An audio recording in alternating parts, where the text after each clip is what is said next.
When I create my marketing message, and let's say I'm creating a brochure, should I tell everything there is to know about me and my product? No. You don't want to say everything all at once because people can't take in information all at once.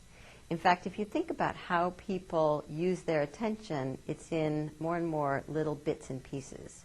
So you have to think about, for each marketing tool, how is the person going to be using it, what is going to be around them at the time. So for a brochure, for example, ideally a brochure is in the process 2 or 3 steps down the road because they're not going to give the time or the energy to your brochure unless they've already expressed interest. So it's basically like a hierarchy. You start with something very small at the top, something that will grab them. Maybe it's a tagline.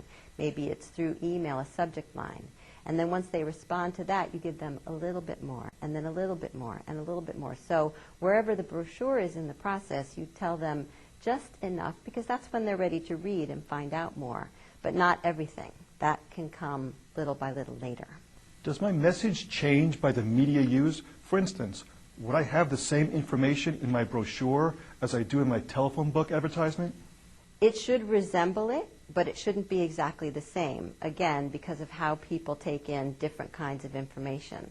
So your telephone ad or your display ad in a magazine, for example, people are flipping quickly through magazines, so it has to be a very clear, succinct message that will get them to stop for a moment and look at it.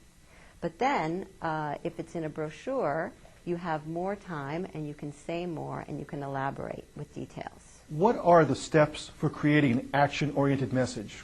Well, you have to begin by thinking about the language that your customer or prospect is going to be thinking about your services or products in, and you have to match their language. It's really important to stay away from jargon if the jargon doesn't make any sense to them.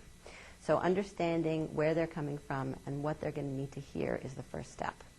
Then you write a draft of something, and it's important that you write what you think they want to hear, but then you have to try it out on people who are your actual target market or who represent your target market and get their feedback. And then it's an iterative process, basically, and you go through that until you get something and you experiment with it. You put it out there, and then it comes back, and maybe you change it several times before you find something that's successful.